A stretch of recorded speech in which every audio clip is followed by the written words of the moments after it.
O pesquisador da Unesp de Rio Preto, José Geraldo Neri, estuda nanomateriais. Ele e sua equipe desenvolveram um produto que pretende auxiliar médicos em um dos maiores desafios em emergências: controlar hemorragias. O produto utiliza nanomateriais e consegue coagular o sangue rapidamente, sem apresentar efeitos colaterais. O trabalho é inédito e foi patenteado pela Unesp através de sua agência de inovação, a Awin. Além disso, Neri também fala sobre suas pesquisas com geração de energia limpa e renovável a partir de biomassa. Confira agora no Ciência Sem Limites. Bem-vindas e bem-vindos. Começa agora o Ciência Sem Limites. E como vocês puderam ver na abertura do programa desta semana, nós vamos falar sobre nanomateriais para o controle de hemorragias. Ao nosso lado está o professor e pesquisador Geraldo Neri, do campus da Unesp de São José do Rio Preto. Professor, prazer em tê-lo no Ciência Sem Limites. O prazer é todo meu. Muito obrigado pelo convite. Professor, antes da gente entrar no tema, para quem está nos assistindo, qual é a sua trajetória acadêmica? Bom, eu optei por ciência desde o segundo grau, que eu sempre fui fascinado por ciência. Eu fiz meu mestrado na USP, parte do doutorado na USP em São Paulo, na USP em São Carlos e na Universidade da Califórnia em Santa Bárbara. E trabalhei muito também em Israel, no Weizmann Institute of Technology. A sua graduação é em Química? Eu sou graduado em Química e doutoramento em Físico-Química. Perfeito.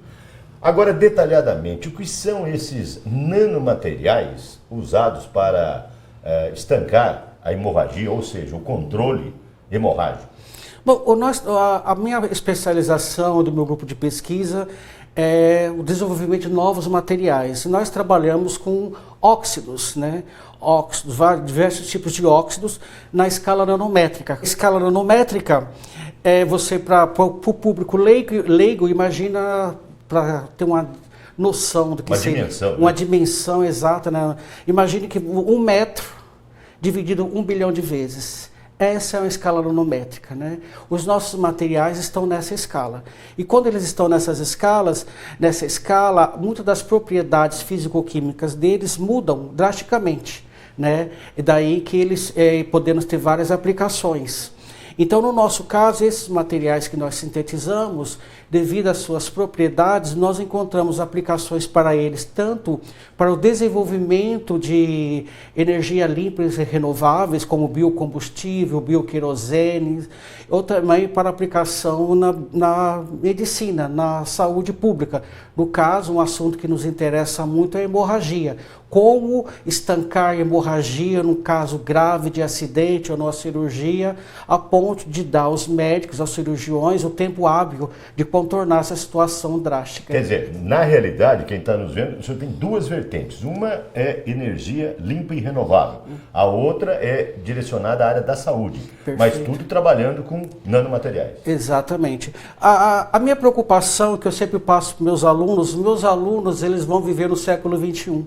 E uma das dificuldades, dos grandes problemas do século XXI é como que a humanidade vai manter esse padrão de vida, de conforto, com energia, sem danificar o planeta, e como melhorar a qualidade de vida das pessoas. Então, eu sempre trouxe a pesquisa para essas duas vertentes e direciono os alunos que trabalham sob minha orientação, tento entusiasmá-los, motivá-los a fazer uma diferença nessa área, Aliás, uma dessas vertentes, o senhor conseguiu a patente na Awin, que é a Agência de Inovação da Unesp. Sem dúvida nenhuma. Esse foi um trabalho de uma excelente aluna que passou aqui, a doutora Juliana Bergamasco. A novidade que ela fez, a inovação, acabou sendo patenteada pela Agência de Inovação da Unesp, que nos tem nos ajudado muito, nesse aspecto de tentar resguardar o potencial econômico das nossas descobertas, E no caso, se você me permite, eu posso até falar qual foi a inovação que ela fez, Esses agentes hemostáticos que ela desenvolveu já haviam sido usados na Guerra do Golfo, na Golfo I do Iraque, os Estados Unidos no Iraque. Mas o que acontecia quando os soldados usavam, tinha um efeito colateral muito grande, causava queimadura de Quer dizer, ele estancava na hora, mas depois tinha uma consequência perfeito. drástica. E a consequência eram queimaduras de segundo, terceiro grau. Então, era uma situação muito complicada. E o trabalho, a inovação que a doutora Juliana fez foi de aprimorar esses materiais no sentido de estancar a hemorragia, mas não causando esse efeito colateral das queimaduras. Isso daí levou à patente, que está registrada não só no Brasil, como também no exterior, e a publicações científicas, né? Tudo isso fruto do trabalho, do doutoramento dela. Quer dizer, o que ela aprimorou comparado com os usados pelos americanos? Ou seja, o dela não tem efeito colateral? Exatamente, não tem efeito colateral. Você pode usar, o material é usado... Já foi testado aqui? Já foi testado aqui, nós temos testes no laboratório, né? Não em humanos ainda? Não em humanos, né? Mas todos os dados científicos que nós temos, provavelmente pode ser usado em humanos, né? Mas os dados são bastante sólidos, temos muitas estatísticas... Trabalhos publicados? Sem dúvida, sempre. Congressos, né? Congressos nacionais, internacionais, os trabalhos foi publicado em revistas de de fator de impacto, e também tem o potencial econômico da descoberta está garantido pelas patentes, através da Agência de Inovação da Unesp. Quer dizer, se não fosse a UIN fazer esse trabalho todo burocrático e essa sistemática de patente, não seria possível chegar no patamar que está, né? Essa é uma excelente pergunta. Eu acho que a Agência de Inovação da Unesp, ela realmente veio para ajudar e também abrir a mente da universidade, no sentido de que a sua pesquisa, você quando faz uma pergunta científica, que é o fundamento de uma tese de doutoramento, possivelmente a descoberta, o trabalho da pesquisa pode ter um potencial econômico. E a Agência de Inovação da Unesp, ela ajuda muito o pesquisador a ver essa possibilidade e pode conduzi-lo nesse caminho burocrático. E não ficar só intramuros dentro da universidade, né? Há a possibilidade de expandir, né? Meu lema é paper, patente, startup. A universidade tem que ter paper, patente, startup. Porque é impossível uma pessoa ficar 4 anos fazendo doutoramento e não publicar. Que doutorado é esse? Porque você, quando vai começar um doutorado, é que você tem uma pergunta que no campo ainda não foi respondida. Que gere uma tese. Exatamente. Como uma pessoa pode ficar 4 anos da vida tentando responder uma pergunta e não tem nenhum resultado, certo? Ok, um resultado para publicar numa revista científica de alto fator de impacto, de bom fator de impacto, ou se ter uma patente, resguardar a patente, depois publicar o trabalho. E hoje em dia, nós estamos no século XXI, a possibilidade, a inovação tecnológica, startups é um valor que tem que ser passado aos alunos, não é verdade? Perfeito. Professor, ainda vamos falar sobre a energia renovável a partir da biomassa, que eu acho que muita gente deve estar perguntando o que será que ele está transformando, né, a biomassa em termos de energia. Mas nós vamos falar nisso no próximo bloco, porque estamos chegando ao final desta primeira parte do Ciência Sem Limites. Para você contactar o pesquisador, o e-mail dele está aparecendo aí na sua tela, geraldo.neri@unesp.br. Para você conhecer um pouco mais sobre o campus aqui de São José do Rio Preto, www.ibilce.unesp.br. Para você ver e rever os nossos programas, www.tv.unesp.br. É um instante só, a gente volta já.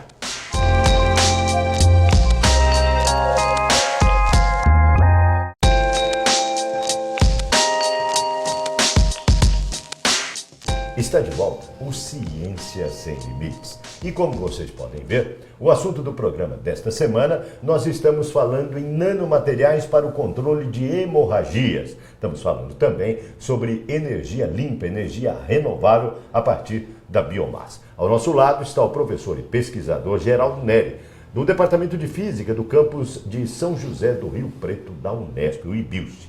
Professor, falamos um pouco, né, das linhas de pesquisa, da UIN. Essa energia renovável de biomassa, como é que vocês trabalham nessa vertente de pesquisa? Bom, essa foi a primeira linha de pesquisa que quando eu cheguei à Unesp eu comecei. Basicamente o que fazemos tentamos fazer biodiesel no começo da pesquisa. Pegávamos sebo bovino, óleo vegetal residual e transformávamos em biodiesel através de uma nova tecnologia, certo? numa tecnologia que permitisse obter um biodiesel sem necessidade de gastar muita água para lavá-lo, sem necessidade de... com um processo industrial muito mais eficaz, eficiente, digamos assim, né? E que pudesse também ser feito com etanol. Então, o que basicamente era lixo, nós transformamos em biodiesel. Dá um exemplo. Sebo bovino, por exemplo, né? O sebo bovino não é usado para nada? Ou faz sabão? Sim, o bom sebo ele é usado para fazer sabão, a indústria, né? Esse ele é usado para fazer sabão, mas existe um sebo de qualidade muito ruim, com alto teor de acidez, que não pode ser aproveitado para a indústria, para a fabricação de sabão. Então ele é um desafio, como pegar esse sebo que não serve para nada, difícil desprezado, e transformar em biodiesel. Nós criamos uma nova tecnologia catalítica, à base de catálise heterogênea, com esses nanoóxidos, que permitia fazer biodiesel de sebo. Esse aqui é o biodiesel de sebo? Exatamente, isso aqui no caso, esse aqui é um biodiesel. Certo? Já produto final. Já produto final. Agora, a matéria que foi usada, isso aqui era um sebo extremamente ruim, que não servia para fazer sabão, nada. É literalmente um lixo, certo? E se usássemos a tecnologia disponível no mercado, não ia conseguir fazer nada com ele. Então, o nosso desafio foi desenvolver essa tecnologia catalítica que permitisse usar esse sebo de baixíssima qualidade para fazer biodiesel. Financeiramente, é compensador? Veja bem, você está agregando valor a uma matéria, a uma biomassa que não tem valor nenhum. Quer dizer, era desprezado. Exatamente. Acho que o quilo desse sebo, você podia pagar 10 centavos um quilo. Agora, quanto a um litro de um biodiesel desse, não é verdade? E a quantidade em termos de quilo de sebo para a produção de 1 litro de biodiesel?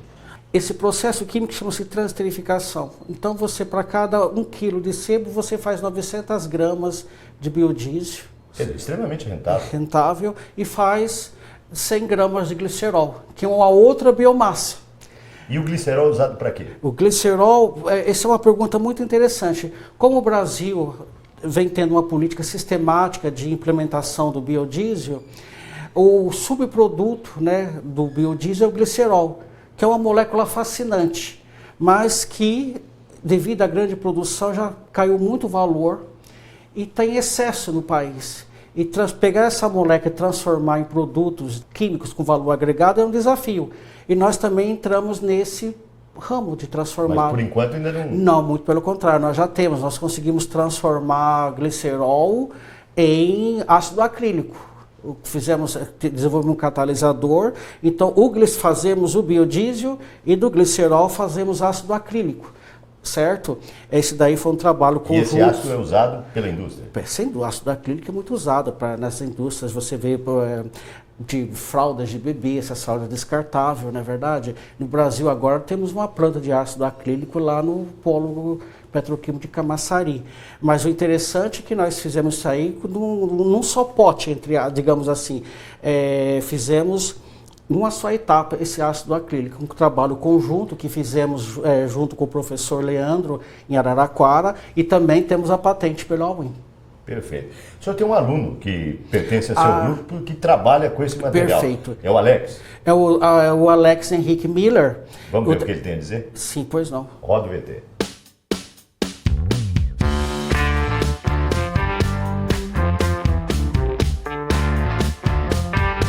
Eu estou trabalhando com pesquisas aplicadas à conversão de biomassa.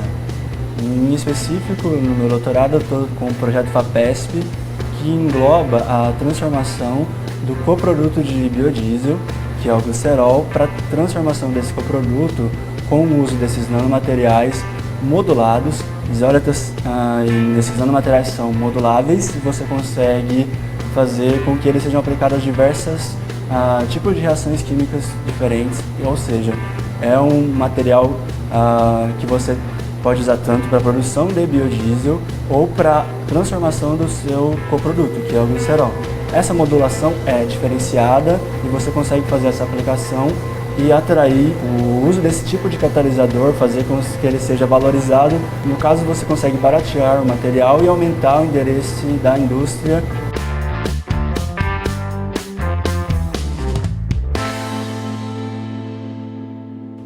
parabéns pelo depoimento do Alex, hein? Pessoa bastante aplicada, né, professor? Ah, sim, é um bom aluno, sim, muito aplicado. Aliás, está indo para a Holanda fazer parte do doutoramento dele para aperfeiçoar essa pesquisa. É doutorado sanduíche? Vai fazer doutorado Exatamente, sanduíche. com a Bolsa FAPESP, a Bolsa BEP FAPESP, né? Parabéns. Professor, o senhor é bastante aberto em termos de colaboradores, ou seja, de orientação, e abre espaço até para alunos de iniciação na graduação? Ah, perfeito, sim. Nós temos alunos de iniciação científica, né? A partir do segundo ano eles se juntam ao grupo, trabalham em geral com o aluno de mestrado ou doutorado, né? Perfeito, parece que tem o Guilherme atualmente, vamos ver o que ele tem a dizer, roda o VT.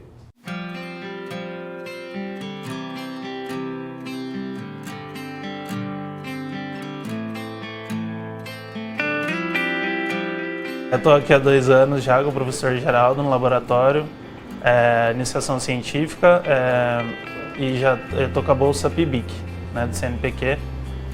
E já trabalhei em 2 projetos de pesquisa, um que foi com nanomateriais também, que é para a produção de biodiesel, a conversão do glicerol. E um outro foi com ítrio-silicatos, que também é a mesma base, que é de nanoóxidos, né? Que é o projeto que a gente trabalha aqui. Além disso, eu colaboro também com os outros alunos aqui do laboratório, com as pesquisas deles. E sou muito grato a tudo que o professor Geraldo tem feito. É muito importante para mim como aluno e futuro profissional na área. Depois de terminar a graduação, pretendo seguir a área acadêmica, mestrado, um doutorado, no futuro uma empresa talvez.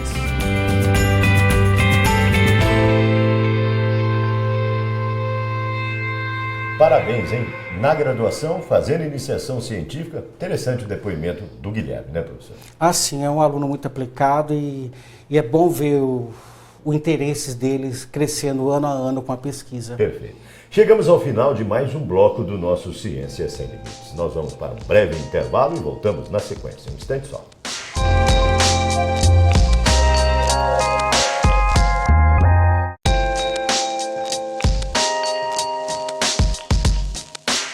Está de volta o Ciência Sem Limites. E como vocês podem ver, o assunto do programa desta semana, nós estamos falando de nanomateriais para o controle de hemorragias. Estamos falando também sobre energia limpa, energia renovável a partir de biomassa. Professor, no bloco anterior falamos então, e ouvimos o depoimento, né, dos seus orientados. Agora, no último bloco, vamos voltar a falar sobre a mais nova descoberta e onde vocês trabalham com mais afinco, que é o caso do componente para estancar hemorragia. No seu ponto de vista, o que isso vai acarretar para a saúde pública do Brasil daqui a uns anos?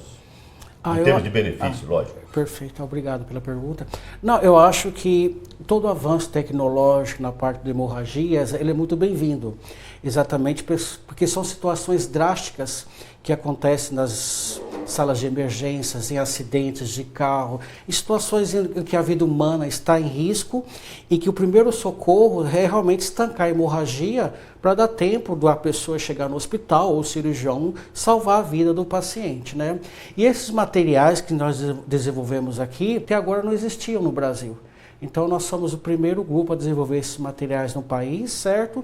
A qualidade deles é superior ao que existe no mercado norte-americano, certo? E o que tem também é que, em termos de escala, de scale-up, se for fazer em escala industrial, existe já a infraestrutura no país para ser feito. Aqui no Brasil? Aqui no Brasil existe. É esse material aqui? Esse ou esse? É esse daqui, certo? Posso pegar aqui? Sim. É esse material. Você vê o nanoóxido, né?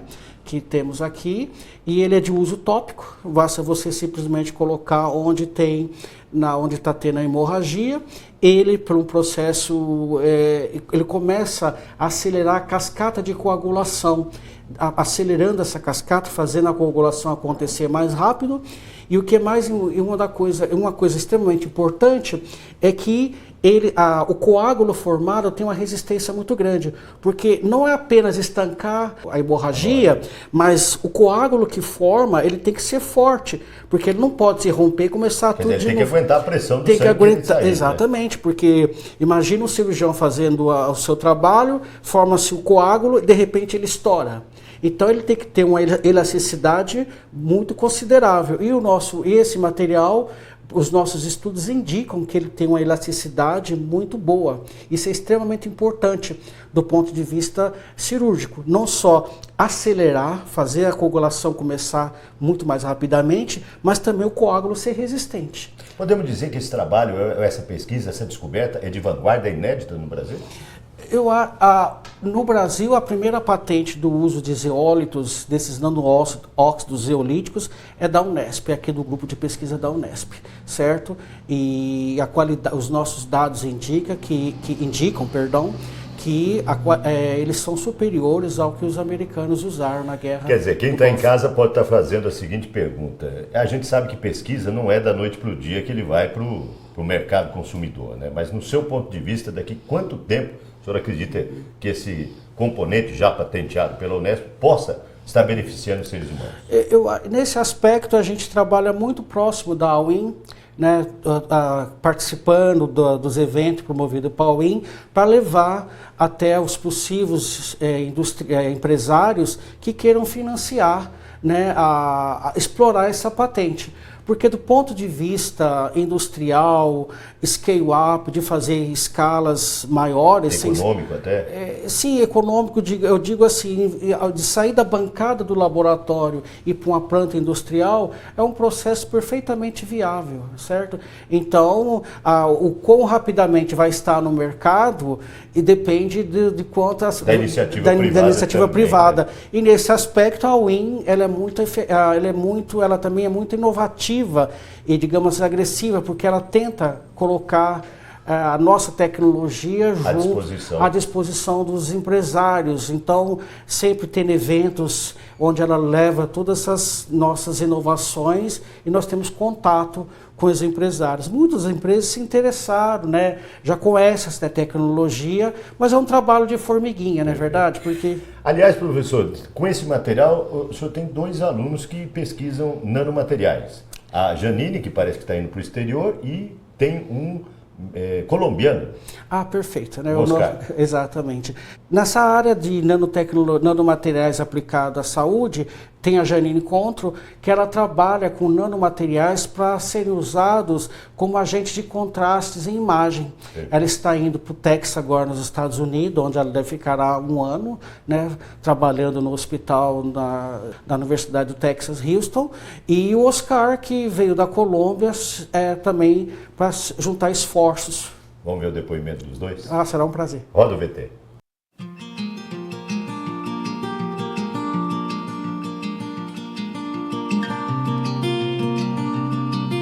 Agora no doutorado eu estou trabalhando com agentes de contraste para exames de ressonância magnética.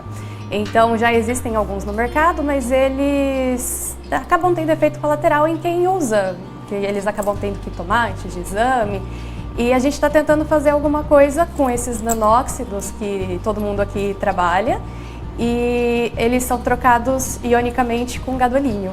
E isso faz com que o sinal nos exames de ressonância magnética sejam mais intensos, então a região fica mais clara. Então a gente está fazendo esses testes e vendo quais desses nanóxidos têm melhores resultados e resultados comparáveis com produtos que já tem no mercado, como agentes de contraste. Medicamentos que são usados hoje em dia como agente de contraste, às vezes as pessoas têm dor de cabeça, náusea, e a gente já tem alguns testes em que os nanóxidos eles não causam esses problemas no organismo. É claro que ainda tem muito que ser testado em humanos e tal, a gente está nas etapas iniciais do processo, fazendo tudo in vitro, mas por outras coisas, outros estudos anteriores, já se sabe que os nanóxidos têm menos efeitos colaterais nos humanos.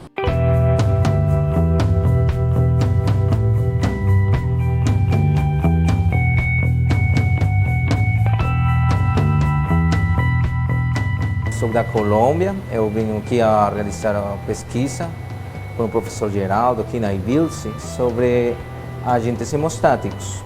Já o grupo tem uma base bem consolidada sobre o tema da investigação, da pesquisa já feita, já tem patente, já tem muito desenvolvimento mesmo e deixou a base para futuras investigações sobre agentes hemostáticos. Bom, exatamente minha parte da pesquisa é baseada com os materiais biopolímeros são mesmo. Então, o que nós queremos fazer é misturar o trabalho que já está feito, que são como os nanoceolitas, é misturar com os biopolímeros. Então vamos a fazer uma questão assim similar como um nanocomposito para testar e avançar, digamos assim, um pouco na pesquisa já feita por o grupo. Nós estamos avançando, já temos alguns resultados feitos, assim como raios-x, infravermelho mesmo das amostras, só dos biopolímeros. Não hemos inserido a parte das ceolites. Até agora estamos testando os biopolímeros. E vamos a provar, finalmente, estamos na fase de prova com o TEG, que é esse aparelho que está aqui, que é a base central da pesquisa, da nossa pesquisa de agentes hemostáticos, é esse aparelho que está aqui.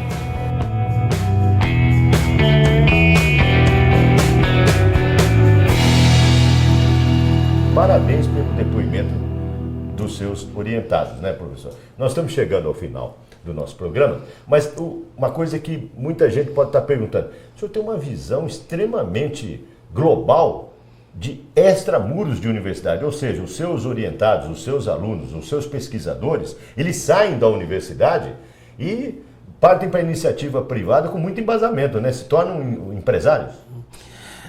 Como eu disse, eu acho que as alunas vão viver no século XXI.